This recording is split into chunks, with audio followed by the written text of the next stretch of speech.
But you've written, and this is probably the most frightening part of your article in The Spectator, you said that the young are not so much educated as they are indoctrinated, but then you went on to suggest that it really only takes a generation to breed out freedom from an entire civilization. And so are you saying that a few generations of bad teachers and the whole civilization can collapse around us? There is that danger. Fortunately, Australians, as Dick McGarvey said, he was the governor of Victoria, he was a judge, and he was a delegate to the Constitutional Convention. He had his own brand of republic, which tried to mimic the sovereign. But he always said Australians are a wise constitutional people.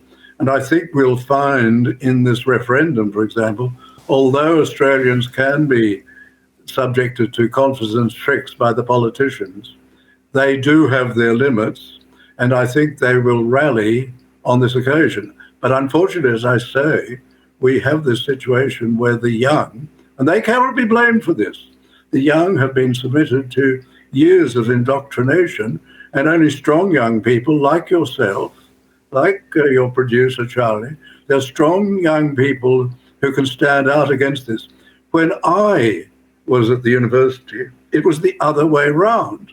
The strong people were tending towards the left. Those are the ones who stood up. Everybody else was moving towards the more conservative side.